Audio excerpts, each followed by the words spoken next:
Assalamualaikum warahmatullahi wabarakatuh. Bismillahirrahmanirrahim. Alhamdulillahi rabbil alamin.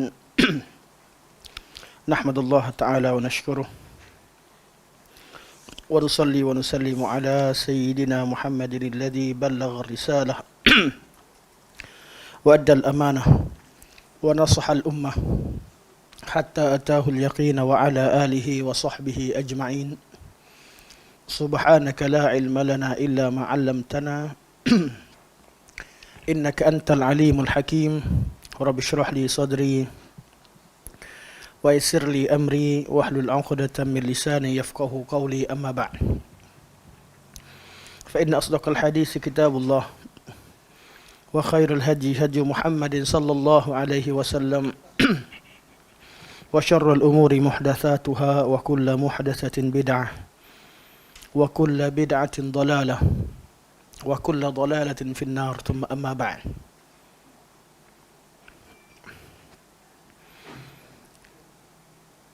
Pertamanya, mari kita merafakkan rasa syukur kepada Allah Subhanahu wa taala di atas taufiknya dapat kita kumpul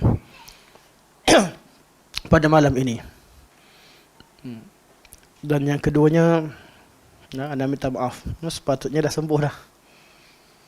Baru maghrib tadi masa dah ke sini, mungkin masa buka tadi buat makanan tak seronok makan. Dia datang balik dia terpaksa sambil kuliah sambil makan gula-gula. Ni bukan gula-gula untuk sedap, untuk proses membetulkan buang kahak ditekak sedikit. Okey, insya-Allah kita sampai kita sambung ke surat 159 160. Mensyarahkan matan Al-Imam At-Tahawi rahimahullah. Qala al-Imam rahimahullah wal imanu billah. Dan iman itu adalah beriman dengan Allah, wa malaikatihi wa kutubihi wa rusulihi wal yaumil akhir wal qadari khairihi wa syarrihi wa hulwihi wa murrihi min Allah Ta'ala. Iman adalah iman dengan Allah dan malaikat-malaikatnya, kitab-kitabnya, rasul-rasulnya, dan hari akhirat, dan beriman dengan qadar yang baik dan yang buruk, yang manis dan yang pahit, semuanya daripada Allah Subhanahu wa taala. Ini matan. Dan kalau kita nak rujuk matan berkaitan dengan matan akidah, contohnya kita nak tengok ringkasan bab berkaitan akidah, kita boleh rujuk matan-matan yang masyhur. Matan banyak, ratusan malah masuk ribuan. Ribuan artinya termasuk yang mafqud, yang disebutkan tapi tidak ditemukan sekarang. Ada ratusan matan akidah, tapi yang paling masyhur, pertama sekali yang paling masyhur matan akidah salafus salih, tidak lain tidak bukan matan akidah At-Tahawiyah oleh Imam Abu Ja'far At-Tahawi yang meninggal pada tahun 321, yang kita syarahkan secara detail. Dan syarah matan akidah Tahawiyah ini dilakukan secara syarah yang ringkas dan syarah yang detail. Kita memilih untuk syarah secara detail, dan kita bukan syarah terhadap matan akidah Tahawiyah, malah kita syarah kepada syarah akidah Tahawiyah. Itu jadi panjang, lagi panjang. Matan akidah tu dah ada, syarah Ibn Abil Iz tu panjang, kita syarah lagi supaya nanti bila kita dah kita yang hadir di kelas, bila kita buka balik kitab syarah akidah Tahawiyah, antara syarah yang berat, bila kita dah pernah belajar, kita tengok, kita faham. Terutamanya bagi penuntut ilmu secara khusus yang ingin mendalami ilmu akidah. Matan yang kedua, matan Ibn Abi Zaid Al-Qayrawani Al-Maliki. Ini juga matan yang dihafal di sekolah-sekolah, terutamanya di negara-negara seperti Morocco, Mauritania dan sebagainya. Matan At-Tahawi ini famous di kalangan, asalnya di kalangan mazhab Hanafi. Manakala matan Ibn Abi Zaid Al-Qayrawani Al-Maliki, famous di kalangan golongan Malikiyah, dan beliau meninggal pada tahun 386 Hijriah. Dan begitu juga akidah Ashabul Hadis oleh Al-Imam As-Sabuni Asy-Syafi'i yang meninggal pada tahun 449 Hijriah. Akidah Ashabul Hadis ini antara kitab matan dalam mazhab Syafi'i. Dan manakala matan paling terkenal yang dikarang oleh ulama Hambali ialah kitab Lum'atul I'tiqad oleh Ibn Qudamah yang meninggal pada tahun 620 Hijriah. Sebenarnya sebelumnya banyak Imam Ahmad sendiri tulis dan sebagainya, tapi yang tulis berbentuk matan. Apa maksud matan? Matan adalah kitab yang meringkaskan fakta dan tidak sebut dalil, kecuali sekadar yang ringkas. Kalau syarah yang pendek, dia sekadar menyebutkan dalil secara ringkas. Manakala syarah yang panjang sebutkan banyak dalil dan disyarahkan lagi dalil. Itu yang jadi panjang. Kalau matan ni sekadar fakta. Tulis fakta tanpa ada dalil. Itu namanya matan. Jadi kita tahu satu masalah itu, kita tahu pokok masalah dan natijahnya. Kenapa masalah ini dikatakan begitu? Apa buktinya, dalilnya? Tengok pada syarah. Tengok pada syarah. Sebab tu matan akidah Tahawiyah, Imam Tahawi tulis macam tu je. Fakta. Yang mana kalau orang yang ahli ilmu, mereka nampak je fakta tu, dalil ada pada akal mereka, pada ilmu mereka. Tapi bagi orang awam, kadang-kadang bila baca fakta tu, tak tahu dalil. Kerana kita belajar akidah, kadang-kadang tidak melalui dalil. Jadi kita perlu baca kitab-kitab syarah. Kitab-kitab syarah. Dan bab akidah ni, semua perkara yang disebutkan, pasti ada dalilnya. Kerana ilmu akidah dan fakta-fakta dalam akidah ini adalah berbentuk tauqifi. Apa itu tauqifi? Datang daripada Nabi SAW. Dan 2-3 hari ini banyak tegaskan tentang perkara ini, kerana nampak ada kepentingan untuk masyarakat awam bezakan antara ilmu tauqifi dengan ilmu ijtihadi. Kita ada dua ilmu dalam agama ni. Satu tauqifi, yang kedua ijtihadi. Tauqifi artinya ditetapkan, diajarkan oleh Rasulullah sallallahu alaihi wasallam. Bila sebut tauqifi, kita perlu tanyakan dalil. Bila sebut contoh Al-Quran, jelaslah Quran tu matan daripada Allah Subhanahu Wa Taala, wahyullah. Tak ada siapa boleh ubah sikit pun ayat, apatah lagi perkataan ataupun hurufnya.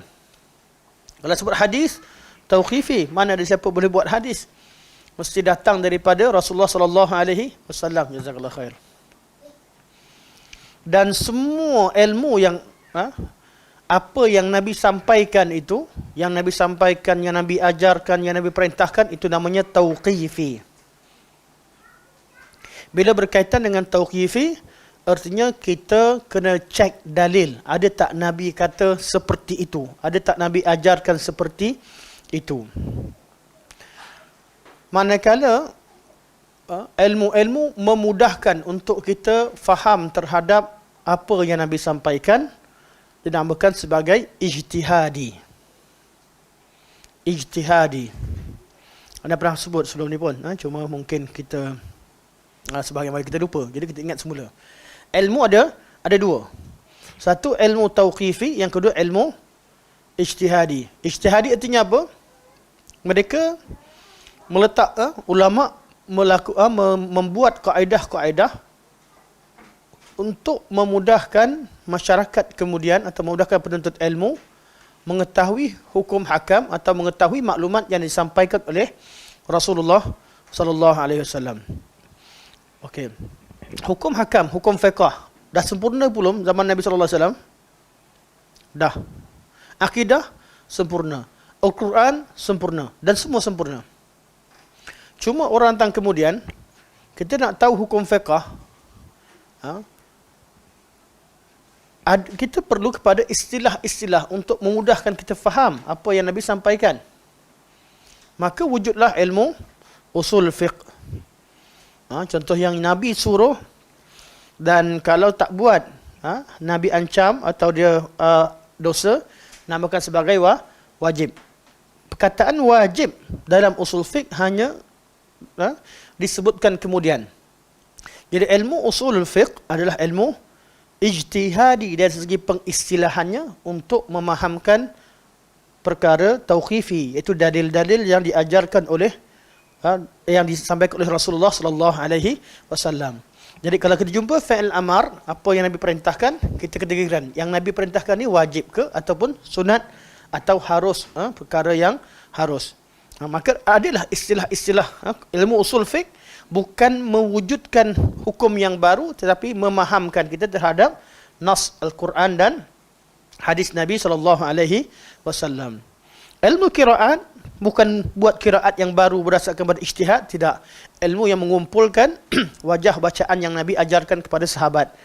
Jadi hukum asal tidak ada benda baru dalam agama. Macam mana sebut ilmu nahwu. Ilmu nahwu, ilmu kaedah yang ulama letakkan, bukan buat perkara baru dalam bahasa yang Nabi pakai dalam Al-Quran dan Sunnah, tidak. Cuma ilmu yang meletakkan istilah-istilah dan kaedah-kaedah agar kita bercakap dengan baris yang betul, seperti mana kedudukan yang betul, seperti mana zaman Nabi SAW. Ilmu saraf untuk betulkan struktur ayat dan tasrif sebagaimana zaman Nabi SAW.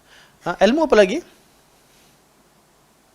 Ilmu tajwid untuk betulkan tajwid dan makharijul huruf, untuk betulkan bacaan macam mana Nabi baca. Nampak? Tidak ada ilmu yang dalam syariat ini yang ajar kita buat benda baru. Walaupun pengistilahan itu baru. Pengistilahan ilmu dan aspek seperti itu, tapi tidak dari segi kontennya, tak ada satu ilmu pun kata kami ajarkan satu benda yang Nabi tak pernah ajar. Kami lebih pandai daripada Nabi, tidak. Semua ilmu ni dicatatkan di ijtihad ulama untuk memelihara keaslian ajaran Nabi sallallahu alaihi wasallam.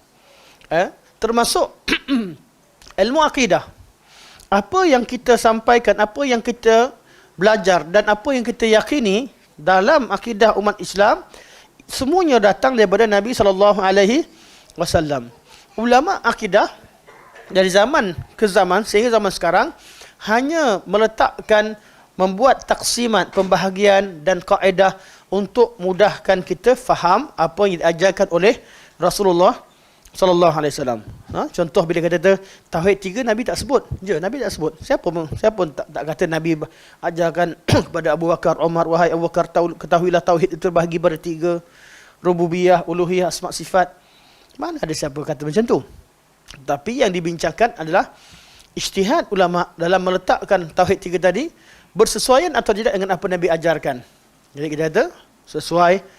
Contoh yang Anda bawa di mana-mana untuk mudah faham tauhid 3 tidak lain tidak bukan adalah untuk faham perkembangan ilmu tafsir. Berkaitan dengan Allah ada 3 aspek. Alhamdulillahirabbil alamin, rububiyah, ar-rahmanir rahim, maliki yaumiddin, asma sifat, iyyaka na'budu wa iyyaka nasta'in, uluhiyah dan ihdinas siratal mustaqim. Ini contoh-contoh al-uluhiyah, iaitu yang pertama sekali bab sembah dan bab doa dengan Allah Subhanahu wa taala. Bab amaliyah. Okey. Jadi ilmu akidah adalah ilmu tauqifi dari segi maklumatnya, ijtihadi dalam bab pengistilahan. Jadi ulama meletakkan kemudian ijtihad. Sebab tu kita tidak ada masalah orang nak kata tauhid itu terbahagi pada 3, tauhid terbagi pada 4, tauhid terbagi pada 5, tauhid terbagi pada 2, tak ada masalah. Yang penting dia tidak menambah atau mengurangkan apa yang diajarkan oleh Rasulullah sallallahu alaihi wasallam. Cuma yang masyhur dan terkenal dan mudah faham, buku-buku pun dah dituliskan berdasarkan kepada itu. Ulama bahagikan tauhid kepada 3, rububiyah, uluhiyah dan asma sifat. Bila kita tahu tauhid 3, maka ketika kita nak bincang tentang kewujudan Allah dan sebagainya, kita ceklah kat bab tauhid ar-rububiyah. Kalau nak cek tentang hukum pakai tangkal, hukum minta dengan pokok, hukum minta dengan kayu, minta dengan kubur, minta dengan wali dan sebagainya, pergilah cek ke bab uluhiyah. Nak tahu tentang sifat istiwa, tentang al-ulu berkaitan dengan sifat Allah Subhanahu wa taala, berkaitan dengan sifat-sifat Allah mendengar, melihat dan sebagainya. Semua sifat-sifat dan nama-nama Allah, ceklah ke asma' wa sifat. Pembahagian tadi hanyalah mengkategorikan dan memudahkan kita faham. Nak pergi jumpa dengan etis ajak jumpa. Rujuklah bab rububiyah, bab sifat wujud Allah dan rububiyah. Nak jumpa dengan geng-geng sembah kayu, sembah pokok, walaupun dia mengaku dia kenal Allah sebagainya, bacalah kitab al-uluhiyah dan dalil-dalilnya. Nak pergi jumpa dengan golongan tak sembah pokok dah, tak sembah ni dah, dia kenal Allah. Dia beribadah pun pada Allah, tetapi dia faham berkaitan sifat-sifat Allah sebagainya dengan takwilan dan sebagainya, maka kita bukalah kitab Asma' was Sifat. Itu pengkategoriannya. Okey. Jadi ilmu akidah adalah salah satu daripada ilmu-ilmu yang maklumatnya itu tauqifi. Sebab itu semua yang disebutkan dalam matan pasti ada dalilnya. Dalil ini yang kita baca. Jadi bila Syekh kata beriman dengan Allah, beriman dengan malaikat, adalah beriman dengan malaikat, dengan Allah, beriman itu artinya beriman dengan Allah, malaikat, kitab-kitab, rasul-rasul, hari akhirat, qada-qadar yang baik dan buruk, yang manis dan yang pahit. Semua perkataan ini perlu dirujuk kepada dalil. Maka syarih ketika mensyarahkan, beliau pun menyebutkan bahawa apa yang disebutkan ini adalah yang tercatat dalam hadis Jibril alaihis salam. Hadis Jibril itu dalil, ini matan. Matan artinya Syekh mengemukakan fakta, dan kalau kita nak lihat kepada matan asalnya, ia berasal pada hadis Jibril alaihis salam. Ketika Jibril datang tanya dan kita dah baca pada pertemuan yang lalu. Okey. Kita dah sebut berkaitan beriman dengan Allah. Kita dah habis cerita berkaitan dengan maratibuddin tu ada 3. Tingkatan din, atau kita kata maratibut tadayyun, tingkatan seseorang itu beragama. Ada 3. Islam, iman dan ihsan. Maratibuddin tidak bererti bahawa persoalan berkaitan dengan akhlak, berkaitan dengan ihsan, berkaitan dengan ini lebih tinggi daripada cerita tentang salat, zakat, puasa dan sebagainya. Tidak. Tapi ia berkaitan dengan perbuatan mukallaf dan kualiti amalan seseorang, atau kita maratibut tadayyun. Seseorang yang taat kepada Allah, orang Islam, orang mukmin, taat kepada Allah, ada yang taat dengan Allah secara zahir, artinya ikut. Mereka Islam tidak? Islam. Dapat pahala tidak? Pahala. Allah suruh mengucap, dia mengucap. Allah suruh solat, dia solat. Allah suruh zakat, dia zakat. Allah suruh puasa, dia puasa. Allah suruh pergi haji, dia pergi haji. Tapi kalau tanya balik dia, dari mana kamu tahu apa dalil haji? Semua jemaah haji ditanyakan, bawakan dalil Allah wajibkan haji. Kita akan temu ada yang awam, ada yang berilmu, betul? Ada yang kata, kenapa Ustaz? Haji ni tak ada ke? Dia tu tanya, dia tu goyang. Haji tak ada ke? Bawakan dalil, puasa tu wajib. Oh, ada perbincangan ke puasa wajib tak wajib? Dia dah mula goyang. Orang awam mereka hanya ikut. Di kalangan orang awam yang ikut tadi, ada dari mereka buat berdasarkan kepada ilmu dan keyakinan mereka terhadap nas-nas syarak. Bila mereka solat dan mereka lakukan semua amal ibadat, mereka yakin ini semua datang daripada Allah, kerana mereka beriman dengan Allah melalui Al-Quranul Karim. Mereka beriman dengan Rasulullah melalui hadis-hadis Rasulullah sallallahu alaihi wasallam. Mereka beriman dengan hari akhirat melalui dalil-dalil yang menyatakan balasan di hari akhirat. Mereka ketika solat, mereka beriman dengan malaikat yang mencatatkan. Mereka beriman dengan malaikat catatkan segala apa yang mereka lakukan. Mereka beriman dengan hari hisab, yang mana apa yang mereka lakukan akan dipaparkan semula. Mereka beriman ketika solat mereka bahawa apa yang mereka lakukan ini adalah taufik daripada Allah Subhanahu wa taala dalam bab qada dan qadar. Ini semua mana orang yang buat berdasarkan kepada dalil, kefahaman, dan mereka hanya bangun kerana perintah Allah. Dan tahap ilmu seseorang berbeza-beza. Ada orang hafal satu dalil, dua dalil. Ada orang hafal perbuatan. Mereka tidak angkat satu tangan, tidak buat satu benda kecuali dalil hadir dalam hati mereka. Orang yang belajar Bulughul Maram, belajar Umdatul Ahkam, yang belajar kitab Al-Muntaqa dan sebagainya, dan mereka hafal detail dalam atau perbahasannya, ketika angkat tangan mereka tak angkat kosong. Orang awam angkat ikut dia. Orang yang belajar, mereka fikir hadis. Kadang-kadang mereka amalkan dengan sejajar dengan bahu. Kerana hadis Nabi SAW bab muhadzah. Kadang-kadang naik tinggi ke sini. Kadang-kadang kalau tarjihkan, apa yang mereka buat berdasarkan pada pentarjihan ilmu. Ketika mereka buat, seolah-olah hadir di depan mereka, Nabi SAW sedang solat. Sallu kama ra'aitumuni usalli. Macam mana Nabi solat, mereka solat. Macam mana Nabi letak tangan hadir. Dalil-dalil kepala mereka letak tangan macam mana Nabi SAW hadir. Mereka faham. Ketika mereka memulakan bacaan, mereka tahu Nabi. Yaftatihuna bilhamdulillahi rabbil alamin. Mereka baca. Lepas tu sebut waladdallin. Mereka hadir hadis Abu Hurairah macam waladdallin.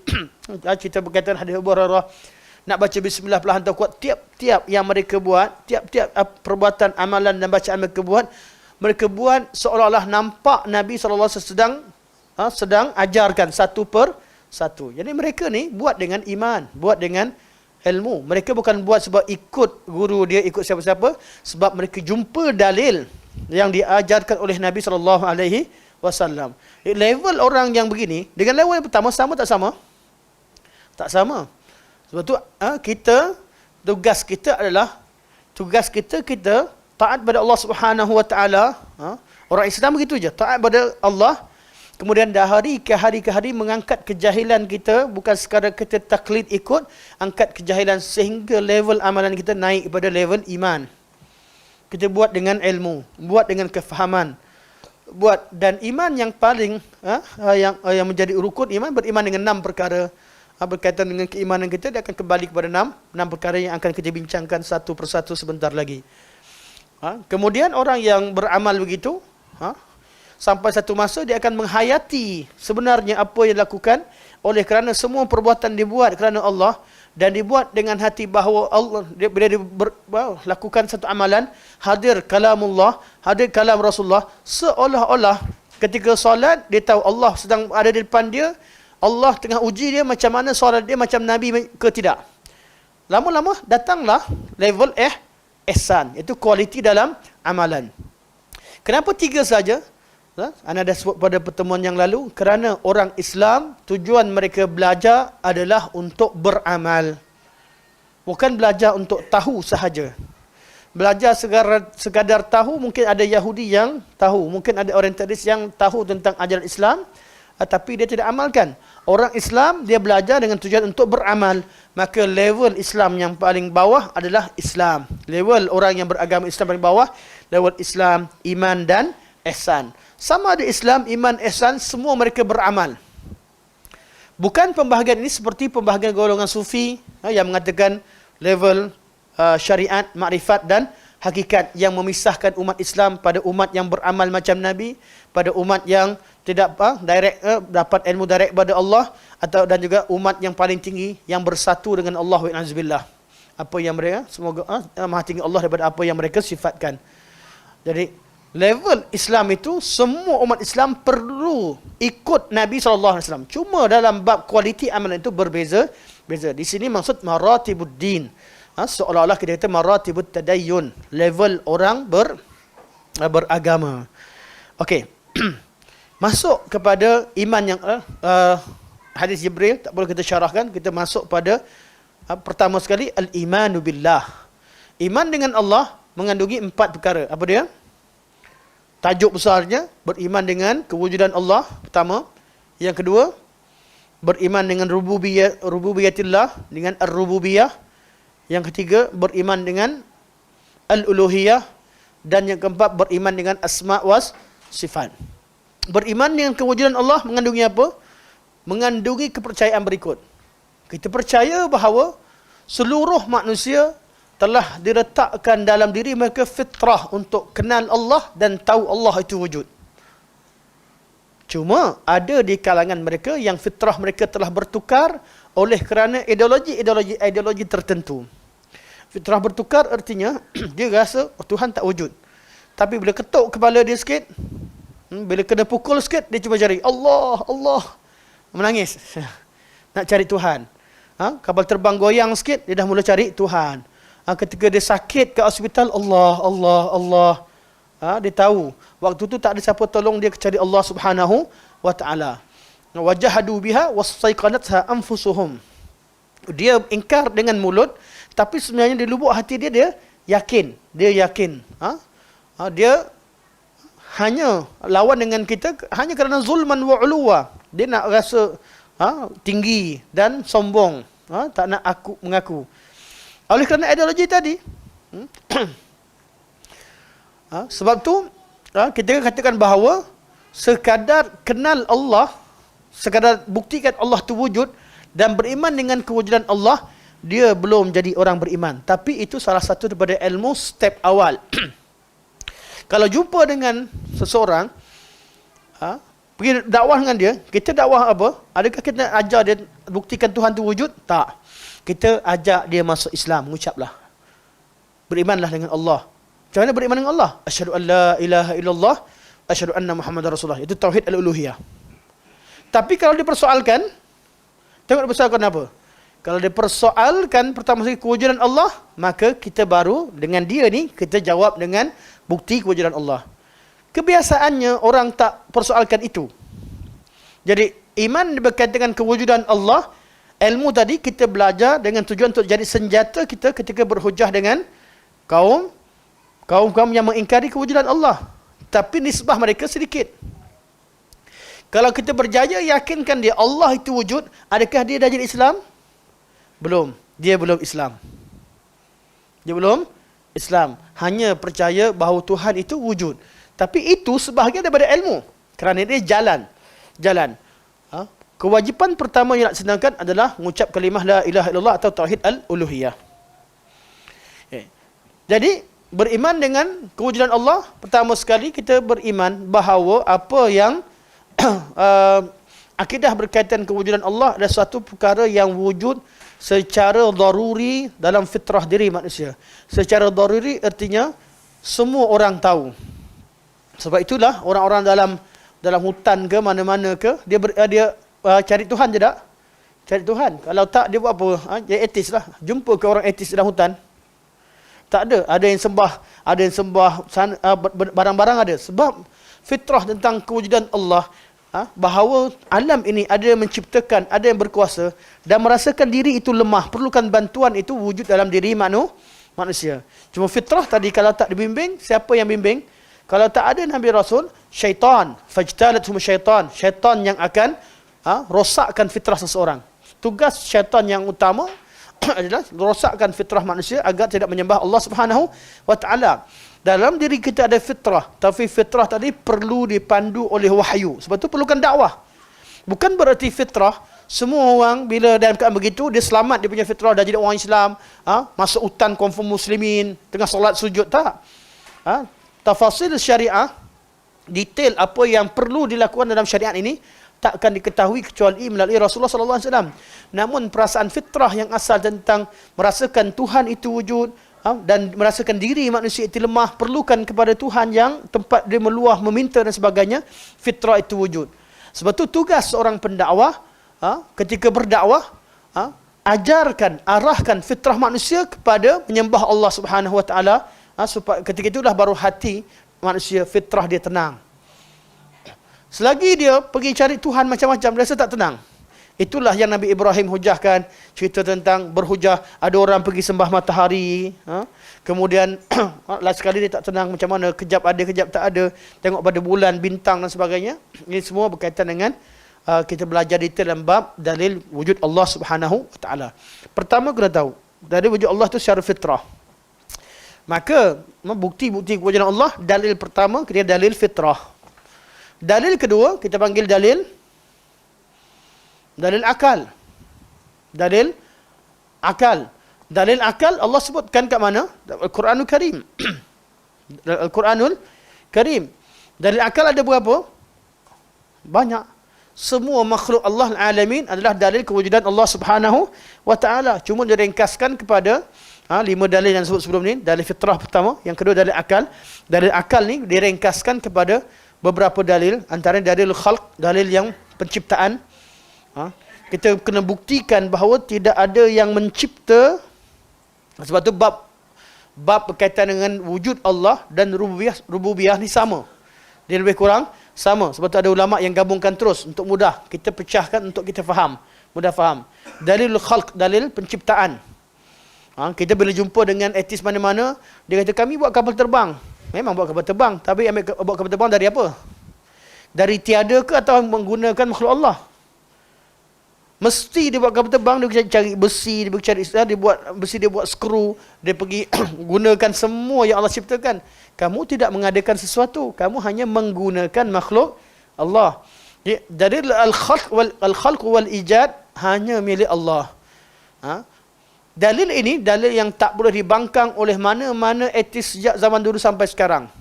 Dalil inilah yang ana cerita dulu berkaitan dengan China pernah dia cuba untuk China ni komunis, dia cuba untuk lawan. Yang dia cerita dia bawa budak-budak kat sekolah bawa daging, lepas tu disuntikkan bahan tertentu. Bahan tu lah konon dia yang cipta.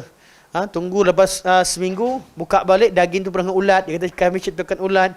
Lepas tu ditanya kepada Syekh Abdul Razak tentang keadaan tu. Syekh Razak jawab yang cerita dulu, kalau betul kamu ciptakan, cuba tanya pada dia. Kalau cikgu yang buat ni, kalau cikgu buat, cikgu ciptakan berapa ekor cikgu cipta, yang mana jantan, berapa betina, berapa yang sihat, berapa yang sakit, berapa yang dah mati, berapa belum mati, berapa yang akan mati, yang mana akan mati sekarang, bila besok, tunjukkan yang mana akan mati, beritahu dulu. Kan cikgu yang mencipta dan mematikan, confirm dia tak ada jawab. Tahu pun tidak. Dia tahu pun tidak. Artinya dia bukan mencipta, dia hanya tahu sebahagian daripada ilmu Allah yang ada dalam asbab. Kerana alam adalah cipta dengan asbab. Seorang lelaki ketika mengahini wanita, dia bukan ciptakan anak, tapi dia tahu macam mana cara untuk dapatkan anak, betul? Seorang yang orang yang pergi buat awan, untuk awan buatan, dia bukan ciptakan hujan, tapi dia tahu asbab macam mana boleh wujudkan hujan. Faham? Dia bukan mencipta hujan.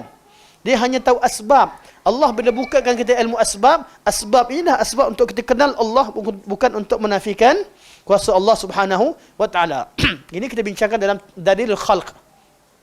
Dalil khalq wal ijad. Dalil kedua, allazi khalaqa fasawwa. Dalil taswiyah. Dalil taswiyah, kita katakan bahawa semua ciptaan Allah itu sempurna. Semua sempurna. Sama ada yang sempurna seperti adat, atau yang sempurna mengikut kehendak Allah secara khusus. Kita ni sempurna dah, manusia semua sempurna. Itu tak boleh tak ceritakanlah kadar kesempurnaan yang daripada manusia, daripada binatang, semuanya sempurna. Yang umum. Ataupun yang sempurna mengikut kehendak Allah. Tiba-tiba lahir tak ada tangan, cacat. Sempurna tidak? Tetap sempurna. Tapi keadaan dia yang berbeza pada orang itu memperlihatkan kuasa Allah. Tak semua manusia boleh yakin anak aku lahir sempurna. Tak. Adanya anak yang cacat, adanya anak yang ada masalah mental sebagainya kerana disebabkan oleh makanan, disebabkan oleh perbuatan begini begitu, menyebabkan hamba ni sentiasa memohon kepada Allah. Adanya begini. Namun dalam ciptaan dia tetap ada taswiyah kesempurnaan.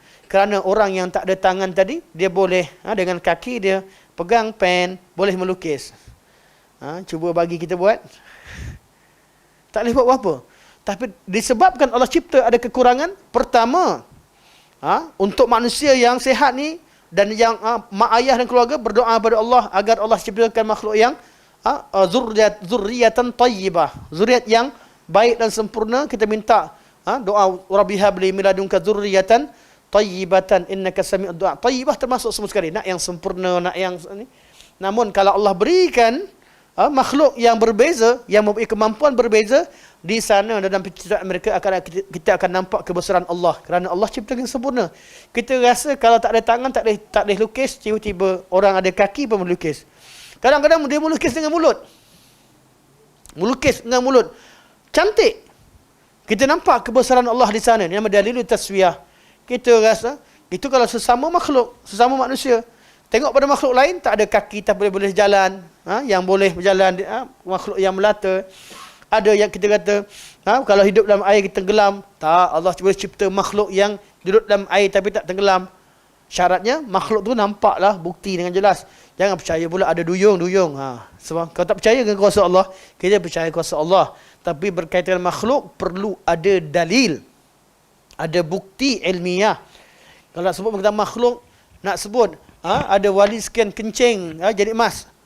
Bukan kita tak percaya kuasa Allah, kita percaya kuasa Allah. Tapi nak disebabkan pada makhluk, perlu ada bukti. Tunjukkan kalau ada. Itu bezakan. Kita menjadikan, ini bab dalil, bab dalil at-taswiyah. Yang ketiga, alladzi khalaqa fasawwa wallazi qaddara. Dalil qaddara, dalil takdir. Dalil takdir ni apa? Semua yang Allah cipta tadi, yang daripada tiada kepada ada, kemudian Allah sempurnakan, kadar kesempurnaan itu dikadarkan dengan sesuai dengan makhluk tersebut. Betul? Tahap hidung kita cium dengan tahap anjing dia mencium benda, sama tak? Sensitif tak sama? Sensitif hidung kita dengan hidung anjing, hidung ular. Dan telinga, pendengaran kita dengan pendengaran binatang-binatang tertentu sama ke tidak? Tak. Sesama kita pun sensitif lain-lain. Betul? Tapi ketika Allah berikan semua deria dan semua yang ada pada kita, semuanya qadar. Allah bagi kadar yang sempurna. Hidung kita kalau tajam lebih, duduk jauh 3 meter, duduk cium ketiak orang. Dari jauh dia cium. Tak ada hidup kita. Betul tak? Sensitif lebih. Cium-cium. Ni bau kat tandas. Tandas jauh.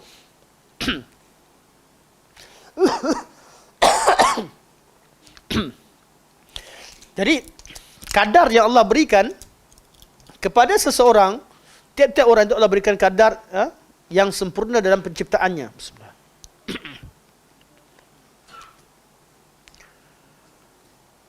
Tangan kita, panjang pendek sempurna. Tak boleh lebih, tak boleh kurang. Dalam tangan jari, tak boleh lebih, tak boleh kurang. Ruas jari, ada berapa urat, ada berapa kadar, semua kadarnya ada. Sampai pada tahap, kadar kromosom yang paling kecil, kena sempurna. Tak boleh kurang, tak boleh lebih. Ini dalil takdir, qaddara. Allah takdirkan.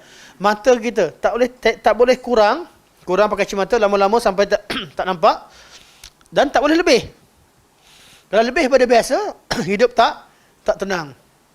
Tajam sangat, nampak jim tinggi. Oh, ramai punya. Macam-macam muka ada. Dah tak ada hidup dah kita. Nak jalan ke mana kalau nampak semua makhluk? Tajam sangat, nampak virus berterbangan. COVID, nak elak ada COVID. Datang virus, datang bakteria. Tak boleh hidup kita. Air yang disediakan sekarang ni, tengok air. Saya tengok satu di YouTube. Ada orang tu dia pakai mikroskop, dia letakkan barang-barang tu, makanan, betul letak ni, letak tangan dia. Lepas tu lah sekali letak kahak dia. Ada video tu. Memang geli kita tengok. Bila dia tengok pada jari pun dah geli dah.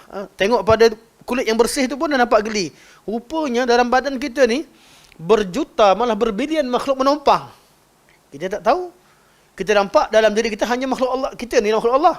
Rupa-rupanya di badan kita ada berbilion makhluk yang lain yang Allah pelihara dengan kita. Betul? Makhluk-makhluk yang hidup, yang berkeluarga.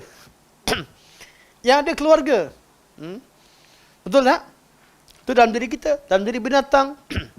Sebatang pokok, nampak macam pokok. Dalam pokok tu ada macam-macam makhluk Allah.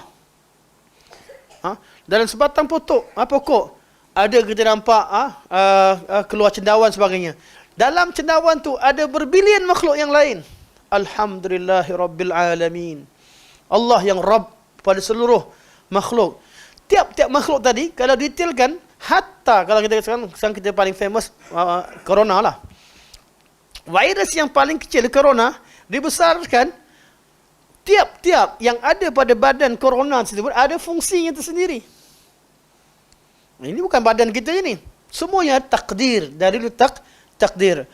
Subbihisma rabbikal a'la alladhi khalaqa fasawwa walladhi qaddara fahada. Lepas Allah takdir sempurna, fahada. Allah berikan hidayah. Nama dalilul hidayah. Dalil hidayah artinya semua makhluk lahir-lahir tahu guna. Kita tahu, budak-budak siapa mak dia ada ajar kanak-kanak, hisap hisap macam ni. Mana ada kita yang tahu bagi minum dia tahu hisap sendiri. Dia tahu menangis. Tiba-tiba kita, bukan mak dia ajar ketawa, tiba-tiba dia senyum. Dah buka mata. Dah ini. Kita rasa terkejut perkembangan dia. Dari mana dia tahu? Hidayah. Mata kita kena matahari, tahu kecilkan mata. Budak kecil pun, baby tu, letakkan cahaya matahari, tiba-tiba mata dia mengecil. Siapa ajar baby ni mengecilkan mata dia? Dia belajar sains ke? Cara berdepan dengan matahari? Tak. Hidayah. Fahada. Dengan pelbagai bentuk hidayah. Dalam Al-Quranul Karim.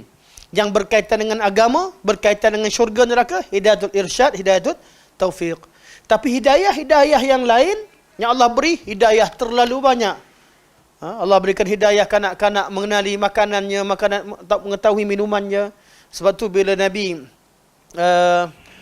Musa ketika diberikan pilihan sama ada susu ataupun api, dia nak ambil mana?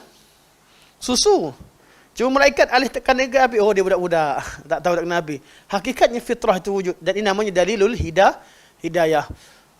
Ayat Quran pada tiap-tiap ayat rububiyah dan membuktikan kewujudan Allah Subhanahu wa taala. Ini kita belajar kat mana? Dalam bab tauhid ar-rububiyah. Jangan pergi ke golongan ilmu kalam. Ilmu kalam tak ada bincang bab ni. Dia cuma cinta Allah tu wujud, kena tahu. Kewujudan tu ada, dia kena belajar wajibul wujud. Dia kena hafal dia istilah-istilah dia. Mumkinul wujud dan mustahilul wujud atau istihalatul wujud. Lain. Atau mumtani'ul wujud. Benda yang lepas tu macam mana pula yang wujud? Dia buat sifat, semua yang bergerak itu makhluk. Betul ke semua yang bergerak itu mesti makhluk? Dan Tuhan tak boleh melakukan apa-apa? Semua kaedah yang dibuat tu tentang Tuhan dibuat dengan takhmin. Alasan laisa kamitslihi syai'. Betul lah, laisa kamitslihi syai', tapi takkan sampai tahap faham laisa kamitslihi syai' sehingga menafikan firman Allah yang lain. Sebab tu, sama ada bab asma sifat, bab rububiyah. Saya ada satu, siapa hantar? Saya ingat siapa kawan-kawan kita hantar. Ada satu tweet ataupun satu status, dia kata, kalau aku jumpa Wahabi, aku tanya satu je. Cuba datang, macam mana kamu nak buktikan Allah tu wujud? Pasti mereka bebal dan tak tahu apa. Memandai kau orang. Tak belajar, katakan tak belajar. Kita ketika belajar tauhid, tujuan kita belajar tauhid uluhiyah, bukan bererti kita tak belajar tentang dalil-dalil kewujudan Allah. Ada dalam Al-Quran dan Sunnah. Cuma kita mengatakan bahawa awal wajib 'alal mukallaf adalah akur terhadap uluhiyatillah dengan zahirkan dengan mengucap kalimah asyhadu an la ilaha illallah. Inilah kewajipan pertama dia sebagai seorang muslim. Okey, tauhid, beriman dengan wujud Allah, beriman dengan rububiyatillah. Rabb panjang kalau tak habis kat sini juga. Bab rububiyah lebih kurang dengan bab uluhiyah. Kemudian beriman lebih kurang dengan bab wujud Allah tadi. Lebih kurang. Tapi kalau detail kita akan bawa dari dalil khalq, Allah cipta, dalilul mulk, kerana Allah kata Rabbin nas, malikin nas, ilahin nas. Mana dalam bab mulk, macam mana kerajaan Allah Subhanahu wa taala, dalil tadbir, dalil semua ni dibincangkan dalam tauhid ar-rububiyah. Tuan-tuan buka ayat-ayat rububiyah, macam mana kita cerita tentang wujud Allah tadi, berkaitan wujud Allah, perbuatan Allah yang lain dibincangkan secara detail berdasarkan Al-Quran dan Sunnah Rasulullah. Ini nama tauhid ar-rububiyah. Kemudian sehingga kita belajar tentang rububiyah, sehingga kita yakin bahawa Rabb terhadap alam ini hanya Allah, tidak ada yang lain. Tidak ada Rabb yang mengaturkan alam ini. Ketiga, tauhid al-uluhiyah. Atau kita belajar tentang uluhiyatillah. Apa maksud uluhiyatillah? kita belajar tentang hak Allah, tentang rububiyah tadi akan membawa kita kepada uluhiyatillah. Kita takkan sembah selain Allah. Sama ada sembah selain Allah atau mengambil perantaraan antara diri kita dengan Allah Subhanahu wa taala. Tauhid rububiyah menafikan kedua-duanya. Menafikan penyembahan selain Allah atau menyembah selain Allah sebagai perantaraan kepada Allah Subhanahu wa taala. Itu tujuan tauhid al-uluhiyah. Apa yang tekan uluhiyah? Kita akan bincangkan secara detail bahawa uluhiyah ini ialah tujuan makhluk ini diciptakan. Uluhiyah adalah awwalul wajib al mukallaf. Perkara pertama yang seorang mukallaf perlu lakukan. Uluhiyatillah merupakan kunci yang membezakan antara seorang itu muslim ataupun kafir, seorang itu ahli neraka ataupun syurga, dan pelbagai awal wajib awal da'watul rasul dan sebagainya. Semua ni kelebihan tauhid al-uluhiyah. Dan apakah dan segala tajuk yang berkaitan dengannya, bab meminta dan memohon kepada selain Allah sebagainya dibincangkan secara detail. Kat mana boleh meminta, boleh tak kita manfaatkan pokok? Boleh, gunakan pokok, tapi bukan minta tolong dengan pokok. Boleh atau tidak kita pergi gunakan apa hukumnya gunakan anjing? Boleh kalau boleh latih dia. Tapi bukan minta tolong dengan anjing. Orang yang cakap minta tolong pokok, kata lebih baiklah otak tu gunakan minta dengan semut, lagi baik. Betul tak? Kenapa? Zaman Nabi Sulaiman keluar dengan tentera dia untuk istisqa. Hujat berlakunya kemarau. Lepas dah keluar, Sulaiman kata, qad kafakum ghairuk. Cukuplah. Ada orang lain dah doa dah, dan Allah dah makbulkan. Sebab Nabi Sulaiman mendengar suara seekor semut yang sedang terlentang, angkat keempat kakinya, mengangkat tangan berdoa kepada Allah. Ya Rab, inna khalqun min khalqik fasqina. Wahai Tuhan, aku ni makhluk pada makhluk Allah. Fa innahu la ghina an suqyak fasqina. Tak ada siapa yang boleh. Kami ini sangat mengharap terhadap hujan yang kamu turunkan, ya Allah. Turunkan hujan. Siapa yang doa? Semut. Kemudian Allah makbulkan tidak doa semut tadi? Makbul, betul?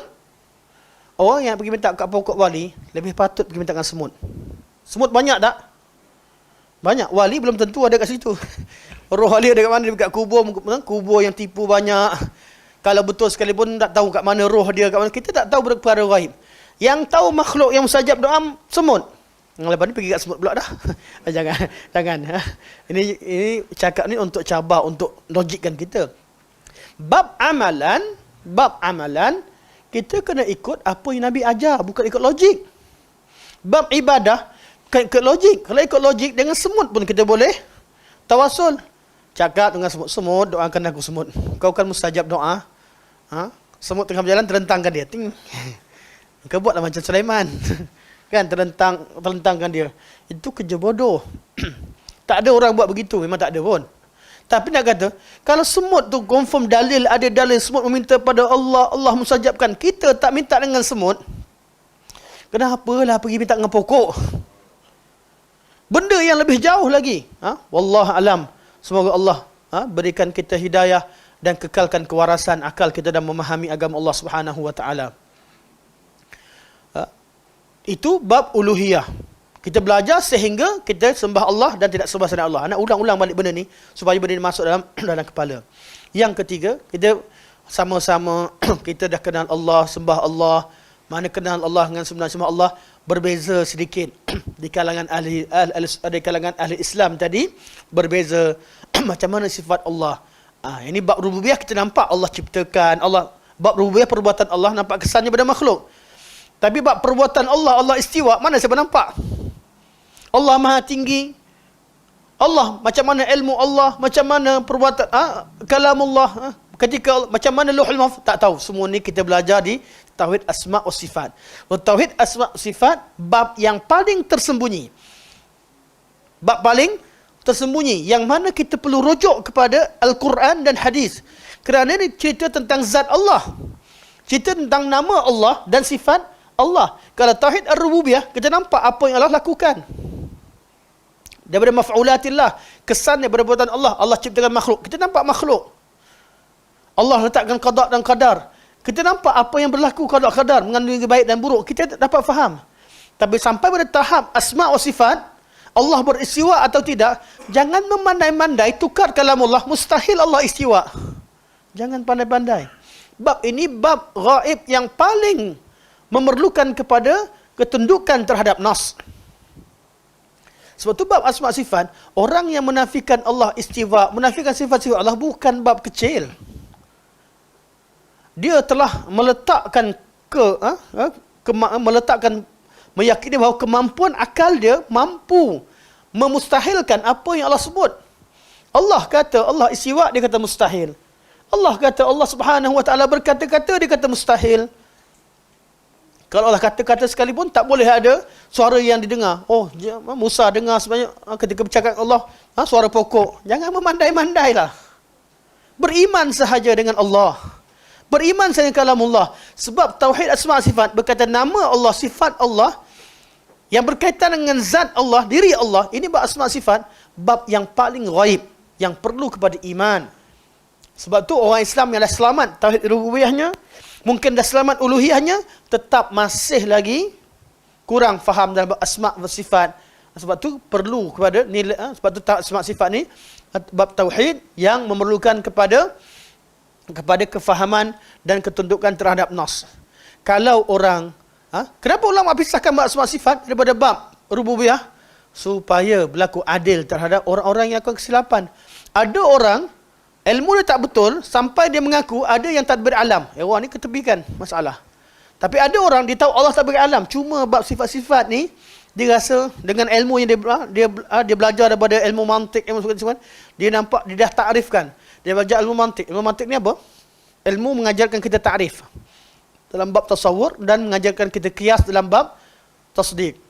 Dengan ta'rif mantiki yang dia belajar, akhirnya dia ta'rifkan yat itu sebagai anggota. Macam mana ada pada makhluk. Dah tersalah lah. Baguslah kalau ilmu mantik boleh letak kat orang. Oh, tangan satu juzuk kepada Allah Subhanahu Wa Taala. Tangan adalah anggota digunakan untuk begini begitu, mengandungi begini. Bolehlah. Tapi untuk Allah, salaf tak gunakan begitu. Salaf hanya mengisbatkan asal makna dan serah kaifiah pada Allah, tak tahu langsung kaifiah. Maka sifat yad pada Allah tidak boleh ditarifkan, hanya kekalkan yad. Sifat istiwa pada Allah hanya kita carikan makna asal lughah, tapi kita tidak mentakyifkan.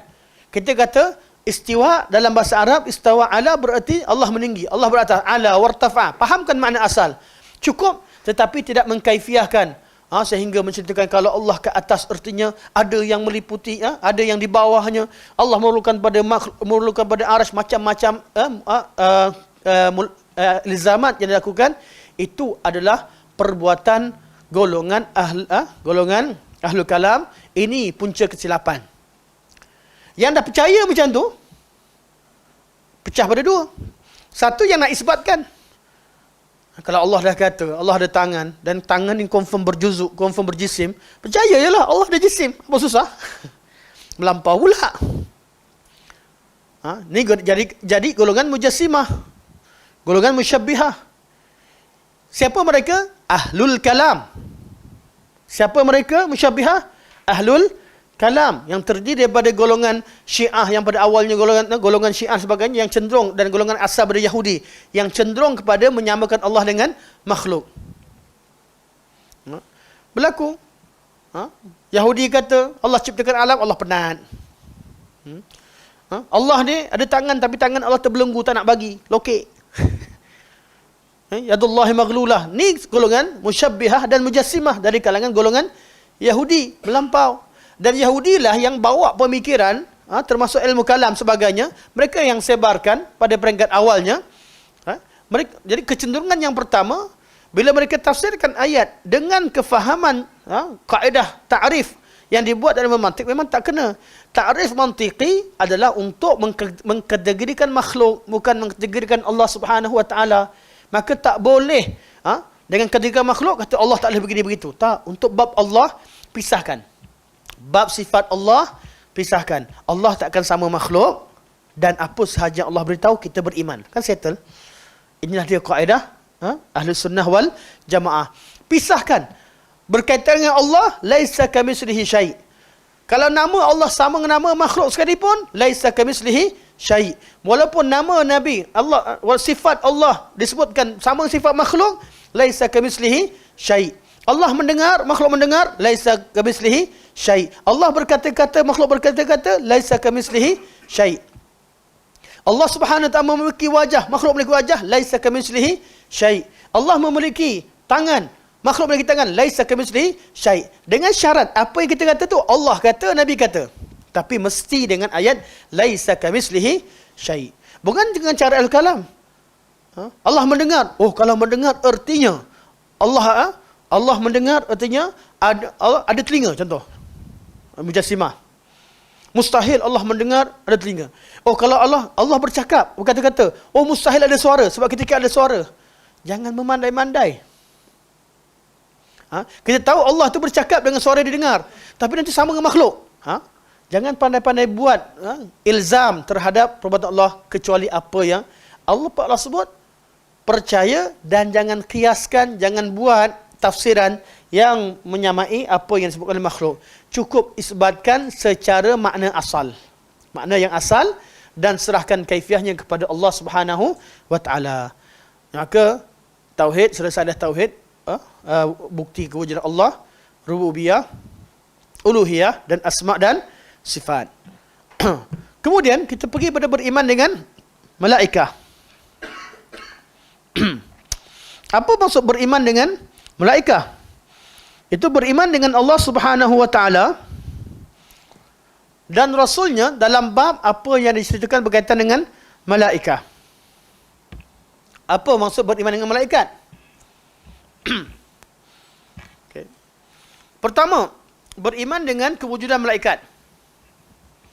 Jangan kata malaikat tak wujud pula. Itu first kali. Ada tak orang kata malaikat tak wujud? Ada. Ahli falsafah kata malaikat tak wujud. Falsafah kata malaikat tak wujud. Golongan falsafah. Semua perkara ghaib yang Allah sebutkan, dia kata ini hanya gambaran je. Allah bagi buat metafora, buat contoh. Sebenarnya itu semua, hakikatnya tak. Apa yang kita nampak tu je. Dia mengingkari semua perkara ghaib. Ini ahli falsafah. Tapi golongan Mu'tazilah dia menafikan bukan perkara ghaib yang bertentangan dengan hukum akal yang ada pada ilmu mereka, yang ada pada formula mereka. Beza tu falsafah ni kafir. Memang kafir lah ahli falsafah. Tapi bukan falsafah Islam yang terpengaruh. Yang terpengaruh ada yang terpengaruh sampai tahap menafikan kewujudan Allah, ada yang menafikan kewujudan malaikat, kewujudan apa yang bertentangan dengan Allah, dia kafir. Kalau dia tak menafikan, dia mentakwilkan atas fahaman tertentu yang perlu pada pendetilan. Beriman dengan malaikat. Pertama, kita beriman dengan wujudnya malaikah secara ijmal, dengan sifat-sifatnya yang disifatkan dalam Al-Quran dan Sunnah. Cukup tak iman ijmal? Cukup untuk jadi orang beriman. Orang semua beriman percaya bahawa malaikat itu wujud dengan segala sifat-sifat dan tugasnya seperti mana disebut oleh Al-Quran dan Sunnah. Ini namanya iman secara mujmal. Tiap-tiap bab yang mujmal ada mufassalnya. Ada yang ayat-ayat yang mendetailkannya. Iman mujmal untuk orang awam. Dan orang awam itu sendiri perlu belajar lagi. Perlu baca ayat Quran dan hadis. Dari semasa ke masa, dia dapat pengetahuan yang mufassal, yang semakin detail. Jumpa satu ayat, terangkan secara detail kata malaikat. Namun syaratnya, semua sekali itu iman. Bukan direka-reka. Semua yang dipercaya tadi, apa yang Allah sebut, apa yang Nabi sebut. Beriman dengan malaikat secara mujmal. Pertama, beriman bahawa malaikat itu wujud. Dengan sifat-sifatnya. Sifat-sifatnya belajarlah. Secara detail. Selepas daripada yang mujmal tadi. Sifat malaikat. Pertama, malaikat itu makhluk Allah Subhanahu wa taala, bukan pembantu Allah. Malaikat makhluk Allah, bukan rakan kongsi, bukan anak Allah, bukan anak perempuan Allah, bukan siapa-siapa. Yakin bahawa malaikat itu makhluk Allah. Malaikat adalah makhluk Allah. Dan kita tak boleh minta tolong dengan malaikat. Ini sifat malaikat pertama, mereka adalah makhluk Allah Subhanahu wa taala. Yang kedua, mereka diciptakan daripada nur. Daripada cahaya, nur. Ini yang tersebut dalam nas. Ketiga, mereka mempunyai zat yang mahsus, yang betul-betul ada zatnya. Bukan macam golongan ahli kalam yang mengata bahawa malaikat ni adalah makhluk nurani. Dia bukan ada zat. Tak, malaikat ada zat. Dalilnya mana? Nabi bila dia mi'rajkan, Nabi nampak Jibril dengan zat asalnya. Bukan malaikat ni makhluk yang makhluk yang tak ada rupa, tak ada apa, tak ada semua sekali yang dicerita dalam dia kata benda yang nurani, macam malaikat ni macam roh kita begitu-begitu, ataupun malaikat ni keadaan, seperti mana ahlul falsafah kata malaikat ni keadaan. Bila keadaan yang baik namanya malaikat lah, keadaan jahat namanya syaitan. Ini satu keadaan. Bukan. Malaikat memang ada zat, zawatun mahsusah, ada zatnya. Zat malaikat ada apa? Ada zatnya. Zat yang ada kepak.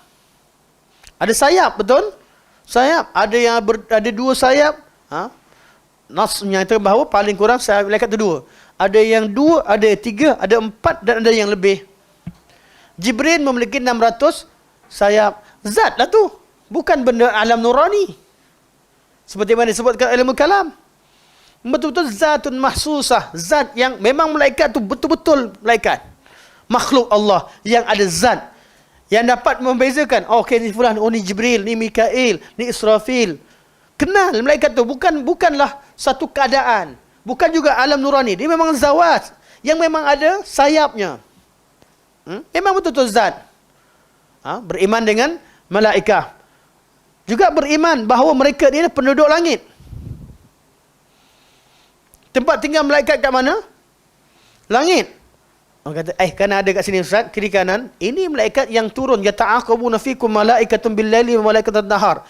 Malaikat tak akan turun ke bumi kecuali dengan perintah Allah menjalankan tugas. Tempat mereka bukan di bumi. Sebab tu Allah sering sebut, wa dzakarahumullahu fi man indah. Allah sebut nama-nama orang hadir majlis ilmu di sisi makhluk yang di sisinya, iaitu malaikat yang ada di langit. Sebab Allah ke mana? Ke atas lah. Tapi bukan bersama malaikat. Malaikat ada ke atas, tapi Allah dan semua itu berada di bawah arasy. Allah istiwa di atas arasy, tidak bersama dengan makhluk. Tak boleh samakan maksud atas dan langit itu dengan satu makna. Tidak. Perlu kita faham. Yang di langit pun langit ada tingkat-tingkatnya. Di atas langit ada lagi makhluk-makhluk sampailah pada kursi-kursi bawah adanya arasy dan sebagainya. Itu yang kita belajar secara detail dalam asma wa sifat dan berkaitan dengan rububiyah. Itu pun dibincangkan. Jadi kita beriman bahawa malaikat tempat tinggal mereka di langit. Kita juga beriman bahawa penciptaan malaikat satu ciptaan yang agung, yang besar. Semua cerita tentang kebesaran. Tak ada cerita tentang ciptaan macam virus ke apa. No. Satu makhluk yang memang disifatkan dengan azamah, sifat keagungan, dan menjadi tanda kebesaran Allah Subhanahu wa taala. Malaikat juga salah satu tentera daripada tentera-tentera Allah. Dan mereka akan lakukan apa yang Allah Subhanahu wa taala perintahkan kepada mereka. Malaikat ada kemampuan untuk berupa. Qadir 'ala tamatthul dan tasyakkul. Boleh bentuk apa yang malaikat Allah perintahkan, dia akan ikut perintah Allah. Jibril turun ke bumi dalam bentuk seorang lelaki. Tapi mereka bukan lelaki, bukan perempuan. Itu adalah sifat yang kita belajar. Dan sifat-sifat ni kita tahu secara detail daripada Al-Quran dan Sunnah. Mereka adalah golongan muqarrabun yang sentiasa dekatkan diri kepada Allah Subhanahu wa taala. Ternafilah cerita Harut dan Marut sebagai orang yang pada malaikat yang berubah, dia letakkan nafsu kemudian berzina dengan perempuan. Ini semua cerita tak betul. Mereka adalah makhluk muqarrabun. Dan mereka adalah makhluk mukarramun yang dimuliakan oleh Allah Subhanahu wa taala. Tak ada cerita berkaitan malaikat cerita hina seperti mana setengah daripada orang cerita. Mereka tak disifatkan dengan sifat lelaki dan perempuan. Tidak ada jantina. Walaupun kebanyakan malaikat akan bertasyakul, turun dalam bentuk seorang lelaki. Kenapa? Kerana itu sifat kesempurnaan pada makhluk tersebut. Malaikat mereka akan berupa dengan sifat yang sempurna. Kecuali bila diperintahkan dengan tujuan tertentu. Malaikat berupa seperti seorang yang buta pergi kepada seorang lelaki yang buta yang diberikan binatang-binatang pada dia. Kemudian itu perintah Allah secara khusus. Berupa seperti seorang yang sopak, ada penyakit tertentu, berupa seperti seorang buta, botak, seorang yang botak. Dengan perintah Allah baru mereka buat khas. Tapi keadaan umum mereka akan turun dengan wajah yang paling sempurna. Jibril banyak turun bentuk seperti wajah Dihyah Al-Kalbi, sahabat Nabi SAW, orang yang paling antara manusia paling handsome di kalangan sahabat-sahabat Rasulullah SAW. Malaikat tak saling nikah menikahi. Malaikat tidak lahir melahirkan. Makhluk malaikat tak lahir, daripada awal lagi Allah cipta malaikat banyaklah. Sebab mereka tidak lahir, tidak melahirkan. Tak ada malaikat ni anak siapa? Anak siapa? Mikail anak siapa? Anak saudara Jibril kot? Tak ada cerita macam tu. Dia tak ada kaitan. Pakcik, makcik semua tak ada. Mereka tak bosan. Bosan nak tulis. Relax kejap. Orang buat kejahatan, kalau kena pada malaikat tengah tidur ke, tengah bosan ke, dia tak tulis. Tak ada. Mereka tidak penat. Tidak penat, kita tidak meninggalkan kerjanya. Tapi adanya juhud. Seperti mana kata Syekh Ibn Taimiyah. Adanya, mana mereka tak penat tapi ada usaha untuk buat. Syekh Ibn Taimiyah kata seolah-olah bab penat ni perlu dibincangkan. Nak kata lafaz penat, mereka ada tak, mana adanya usaha untuk taat, adanya usaha. Letih tak disebutkan. Berlafaz penat, jadi tak boleh disifatkan dengan penat. Tapi mereka ada usaha, paksa diri mereka untuk buat, untuk ikut perintah Allah. Mereka berkata-kata, Allah bercakap dengan mereka. Makhluk yang betul lah, bukan makhluk alam nurani ke macam seperti ilmu kalam ni. Dia tolong fahamkan manusia dengan akidah ke dia buat berbelik. Takrif yang dia buat tentang malaikat, takrif yang pelik. Takrif, tu bukan takrif malaikat. Takrif tu takrif yang tak tepat. Sebab tu perkara ghaib, yang disebut dalam perkara ghaib, semua perkara ghaib jangan rujuk ilmu kalam. Lepas tu ilmu kalam nak belajar kat mana? Tak payah belajar lah. Sebab dia cerita tentang perkara gaib. Satu ilmu kalam kita tolak, ilmu mantik dalam bab ta'rif kita terima untuk digunakan dalam bab ta'rif wa usul fiqh, ta'rif lain. Kita bukan bodoh-bodoh tolak ilmu mantik. Tapi kita tolak ilmu mantik yang digunakan dalam mentarifkan sifat Allah, mentarifkan perkara gaib, kerana itu adalah tindakan yang tidak betul. Meletakkan ilmu mantik untuk mentarifkan dan untuk memperkenalkan urusan berkaitan dengan perkara gaib. Malaikat, sifat mereka sifat yang sempurna. Mereka disifatkan sifat malu. Mereka disifatkan dengan sifat rasa terganggu dengan apa yang manusia tak suka. Maksudnya kalau busuk sangat, malaikat pun tak suka. Malaikat tak duduk tempat-tempat yang busuk dan sebagainya. Ini semua sifat-sifat yang disebutkan dalam sunnah. Dan anak nak buka tapi nak tengok jam. Imam malaikat ni banyak sangat yang anak sediakan kat sini. Terlalu banyak dengan dalil-dalilnya. Tapi ini semua perbincangan berkaitan dengan malaikat. Secara kesimpulannya, kita beriman dengan malaikat secara mujmal, umum. Namun bila kita baca dalil-dalil Al-Quran dan Sunnah, kita akan jumpa secara detail. Yang kedua, kita beriman dengan malaikat dengan semua nama-nama yang Allah sebutkan dan tugas-tugasnya. Ada malaikat Allah sebutkan nama dan tugas seperti Jibril muwakkal bil wahyi, Mikail muwakkal bil matar, Israfil muwakkal bin nafs fi sur. Mana tugas dia untuk tiap sangkakala. Malakul maut muwakkal bi qabdil arwah, yang ditugaskan untuk cabut ruh. Malaikat malakai al-munkar wan nakir muwakkal fil qabri, yang menguruskan urusan seseorang di kuburan. Tiap-tiap orang ada mungkar dan nakirnya yang akan datang tanya. Raqibun atid, ikut setengah pada lafaz, walaupun dia katakan sifat khilaf, nama ataupun sifat dan sebagainya. Kalau sabit nama tersebut, kita kata nama, beriman dengan nama dan tugasnya. Cuma Raqibun atid, kebanyakan ulama kata itulah sifat dan tugas mereka, bukan nama mereka Raqibun atid. Khilaf. Tapi kalau ada nama, beriman dengan nama Allah dan beriman dengan nama-nama malaikat dan sifat-sifat mereka. Dan banyak malaikat disebutkan tugas-tugas mereka tanpa disebutkan nama-nama mereka. Kita beriman malaikat yang angkat arasy, malaikat yang tugaskan untuk catatkan segala yang berlaku pada makhluk ini ketika diciptakan dalam kandungan ibunya. Hadis Ibnu Mas'ud, yu'mar bi arba', yang catatkan rezeki, ajal, amal baik, amal buruk. Beriman dengan banyak yang sebut malaikat yang jaga gunung. Malaikat, bukan wali. Malaikat. Jadi kita tahu bahawa yang uruskan semua alam ni hanya malaikah, dan mereka uruskan dalam erti kata mereka makhluk Allah, ikut perintah Allah, dan mereka tak layak, dan mereka bukan Rabb, dan tak layak kita beribadah kepada mereka.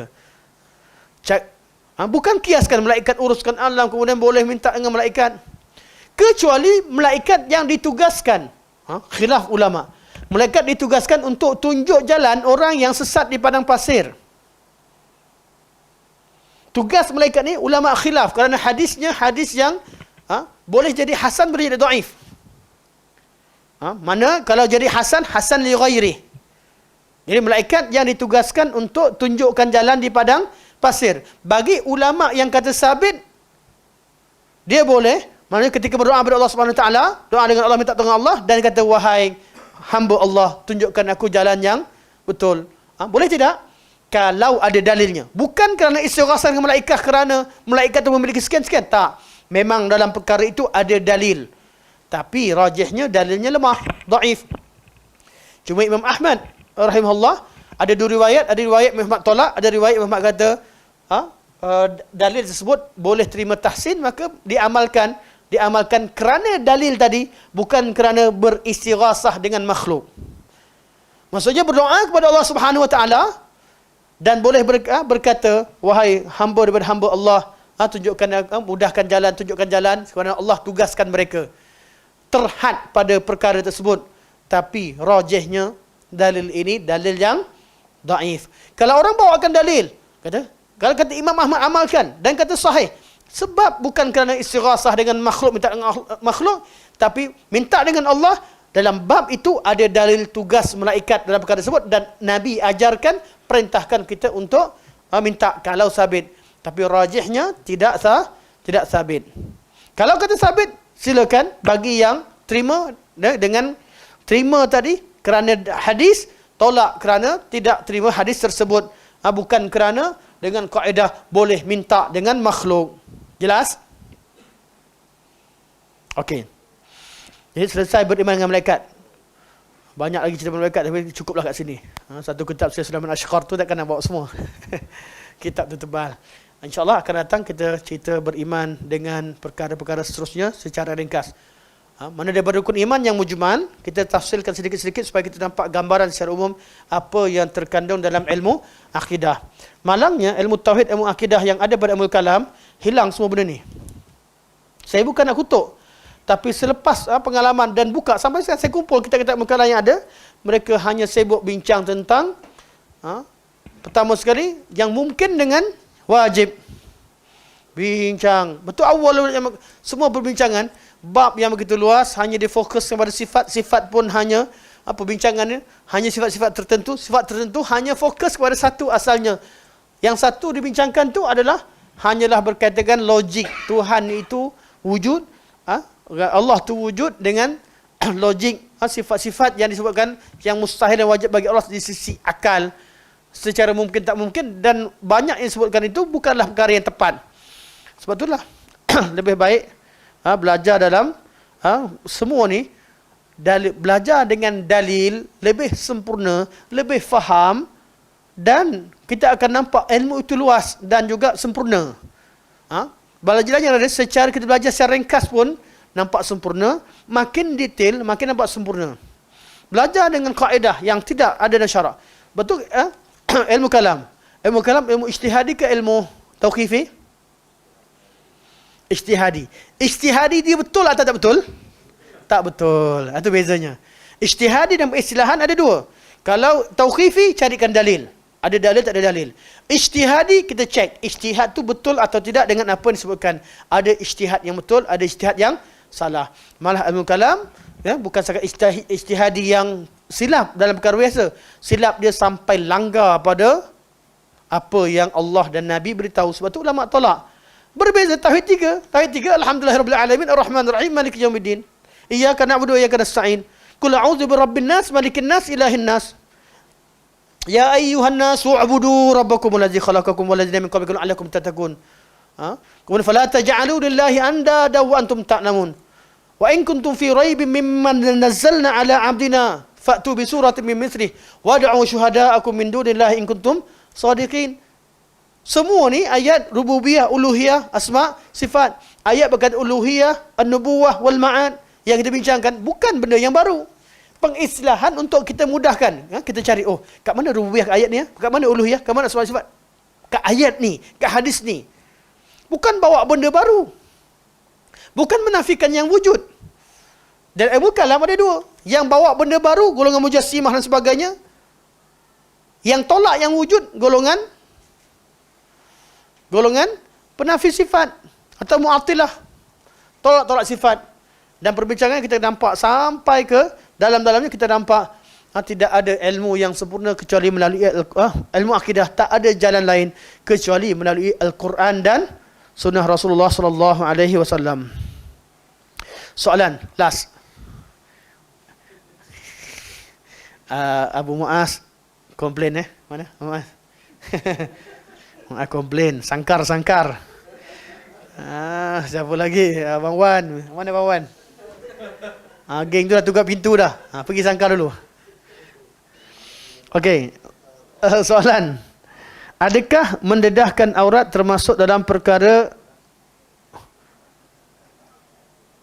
mendekati zina? Ya. Mendedahkan aurat antara perkara mendekati zina. Tapi dekatnya ada beza-bezalah. Berbeza-beza. Dedahkan aurat dengan ajak orang zina tak sama. Dedahkan aurat dengan orang dedahkan aurat khalwah. Dia ada nak dekat pada zina tu jauh. Tapi salah satu daripada perkara yang mendekati zina adalah dengan mendedahkan aurat. Tapi tu, mana ada orang dedahkan zina, orang buka aurat dia buat zina? Tak kata. Tapi dia antara tutup aurat dengan dedahkan aurat, yang mana lebih dekat dengan zina? Confirmlah dedahkan aurat itu yang lebih dekat pada zina. Jadi tak zina ke kalau orang tak pakai baju? Dedahkan aurat. Dedahkan muka dengan ni apa khilaf lagi? Dedahkan lagi makin ni. Dia dedahkan semua macam mana?